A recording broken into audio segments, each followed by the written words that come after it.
हक्काच्या पॉडकास्ट मध्ये आपलं स्वागत। आज आपल्या सोबत आहेत प्रकाश पवार महाराज, ज्यांची वेळोवेळी अनेक भाकीतं खरी ठरलेली आहे। मग उद्धव ठाकरेंचं सरकार जाऊन मुख्यमंत्री शिंदे साहेब होतील इथपासून ते 29 जानेवारीला प्रयागराजमध्ये मोठी चेंगराचेंगरी घडेल इथपासून ते परत भाजपचं सरकार येईल, म्हणजे मोठ्या प्रमाणात अँटी इन्कम्बन्सी असताना सुद्धा भाजपची सत्ता येईल आणि फडणवीस मुख्यमंत्री होतील। शिंदे साहेबांच्या नेतृत्वाखाली झालेल्या निवडणुकांमध्ये फडणवीस हे मुख्यमंत्री होतील हे भाकीत असेल। त्याचप्रमाणे आता पुण्याला कलंक लागेल अशा काही घटना घडतील, हे सगळी भाकीतं पवार महाराजांनी आधी सांगितलेली होती। तसेच मागच्या 15 दिवसाखाली सांगितलं होतं की दहशतवादी हल्ला होऊ शकतो, मोठ्या प्रमाणात रक्तपात होऊ शकतो, ऍक्सिडेंटच्या घटना घडू शकतात। तसेच जगन्नाथपुरीमध्ये काही शुभाशुभ संकेत मिळू शकतात, त्याप्रमाणे अगदी जशाच्या तशा घटना घडताना दिसतात। म्हणून आज आपण पॉडकास्ट मध्ये पवार महाराजांना आमंत्रित केलंय। अजून याबद्दल आपण जाणून घेऊया त्यांच्याकडून। काय कोरोनाच्या काळाच्या अगोदर, कोरोना सुरुवात व्हायच्या अगोदर जगन्नाथपुरी हे 4 धामांपैकी एक मुख्य धाम आहे, जिथं प्रभू श्रीकृष्णाचं हृदय आहे त्या मूर्तीमध्ये। तर तिथं जगन्नाथपुरीला कोरोना लागायच्या 1 महिना किंवा 15 दिवस अगोदर तो ध्वज जळाला होता वर कळशाचा। त्याच्यानंतरनं कोरोना आला। तो वेळोवेळी जगन्नाथपुरी असो किंवा जम्मू काश्मीरची खीर भवानी असो किंवा वैष्णवदेवी असो, कामाख्या मंदिर असो, त्र्यंबकेश्वर मंदिर असो, असे भारतात खूप सारे मंदिर आहेत की ते तुम्हाला शुभ अशुभ संकेत देतात। तर त्यातल्या त्यात जगन्नाथपुरी हे नेहमीच तुम्हाला शुभ अशुभ संकेत देतात आणि ते संकेत दिल्यानंतर ना तशाच्या तशा घटना घडतात। तर भविष्य मालिका म्हणून एक मालिका आहे, एक ग्रंथ आहे, त्याच्यामध्ये या गरुडाने तो ध्वज घेऊन गेलेला आहे। तर त्याचा अर्थ काय की इथं सत्तांतर होऊ शकतं, अराजकता माजू शकते, शत्रू राज्यांबरोबर तुमचं युद्ध होऊ शकतं, अस्थिरता निर्माण होऊ शकते। देशातला जो पंतप्रधान आहे, म्हणजे आत्ताच्या काळातले जे पंतप्रधान आहेत नरेंद्र मोदीजी आणि गृहमंत्री आहेत जे अमित शहा, त्या प्रमाणावर आरोप लागतील आणि याच्यातनं त्यांचं जे आत्ता वर्चस्व आहे तर कुठंतरी त्या वर्चस्वाला काळिंबा लागेल। नरेंद्र मोदींचं सरकार आत्ता याचं सत्तांतराचा योग आहे, हे सरकार पडू पण शकतं।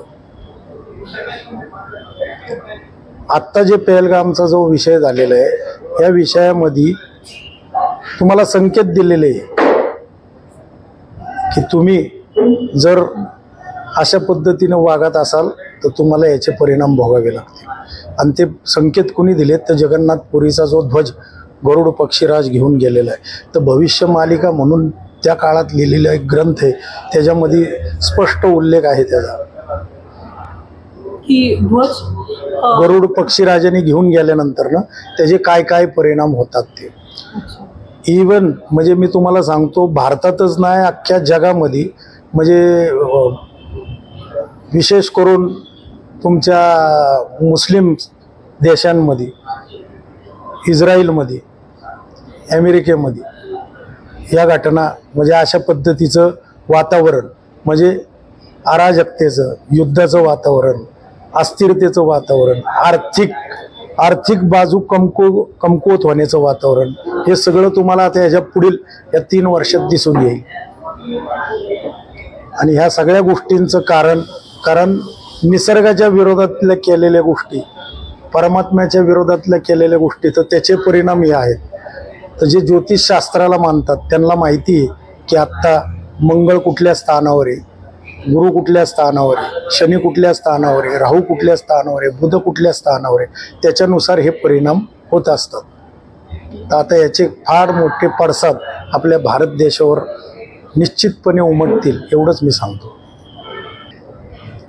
कारण भारतच हा अस्थिरतेकडे चाललेला आहे आणि भारत पाकिस्तान युद्ध जर झालं तर या युद्धामध्ये बरेचसे देश इन्व्हॉल्व होतील आणि त्याच्यात शेवट इन्व्हॉल्वमेंट होईल चायनाची, आणि भविष्य असं सांगतं की चायना इन्व्हॉल्व होऊन भारताला मदत करल, ना की भारताच्या विरोधात जाईल.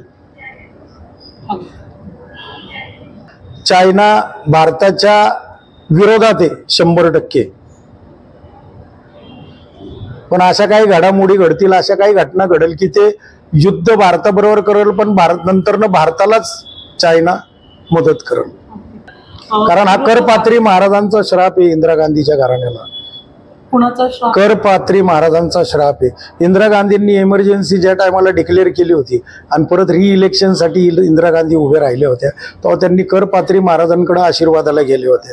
त्या टायमाला करपात्री महाराजांनी सांगितलं की निश्चित, आणि करपात्री महाराजांनीच त्यांना पंजाही निशाणी दिली होती.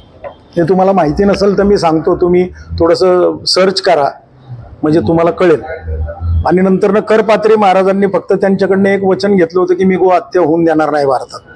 तर इंदिरा गांधींनी त्याचा विरोध केला. करपात्री महाराजांनी संसदेवर 10,000 साधूंचा मोर्चा घेऊन गेले आणि इंदिरा गांधींनी त्या 10,000 साधूंना, त्या मोर्चाला त्याच्यावर फायरिंग करावी. म्हणजे अच्छा, म्हणजे त्यांचे जे विरोधक आहेत, पात्री महाराजांनी शाप दिला होता की तुझे वंशज अशीच त्यांची हत्या होईल, हा माझा शाप आहे. हा इतिहास आपल्या भारतातल्या लोकांना 99% लोकांना माहिती नाही. आज मी तुमच्या माध्यमातून लोकांना तो माहिती करून देण्याचा प्रयत्न करतोय. त्यांचा शाप आहे म्हणून गांधी घराण्याला परत कधी भारतावर राज्य करता येणार नाही.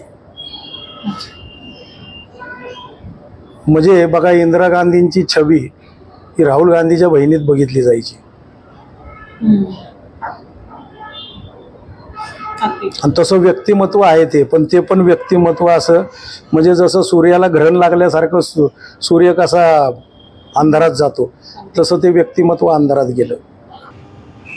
खरंच आहे. मग हे आता तुम्ही केंद्रातलं सांगितलं महाराज, गरुड पक्षीराज घेऊन गेलेले, त्याच्यानुसार देशात अस्थिरता, सत्तांतर आणि देशावर युद्ध, देशावर नैसर्गिक आपदा. आता विशेष करून तुम्ही महाराष्ट्र आणि पुण्याचं विचारलं तर महाराष्ट्रामध्ये बघा, तुम्ही महाराष्ट्र सरकार स्थापन झाल्यापासून आतापर्यंत फक्त नावाला सरकार आहे, पण अस्थिरता सगळीकडे. बोललं जातं की कामच होत नाहीयेत.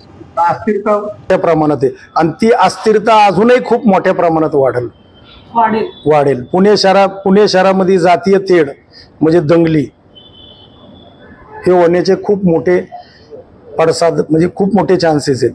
पुन्हा फारच सेक्युलर समजलं जातं, सर्व जाती सर्व सेक्युलर समजलं तरी बघा, नाशिक शहर पण खूप सेक्युलर समजलं जायचं, पण तिथं घटना घडली ना. हो, नाशिकची सुद्धा घटना तुम्ही आधी सांगितली होती, घडली ना. हो, नाशिकची घटना घडली ना.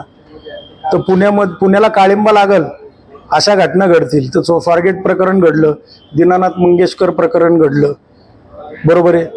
पुणे कायम हायलाईटवर राहील, म्हणजे न्यूजला राहील, हे मी सांगितलं होतं. तर कायम दर दिवसाला 2 दिवसाला पुणे न्यूजला आहेच, काही ना काही घटना घडतात.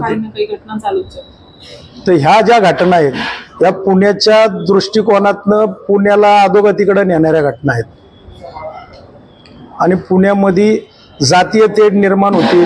पुण्यामध्ये भविष्यात जे आत्ता झालंय बेलगामचं, तशा पद्धतीचे बॉम्बस्फोट, सिरियल बॉम्बस्फोट पण घडू शकतं. नुसतं पुण्यात नाही तर अख्ख्या भारतात ह्या घटना घडू शकतात. हे खूप मोठं विधान आहे. ह्याबद्दल आपण पुढच्या पॉडकास्टमध्ये जाणून घेऊयात. धन्यवाद.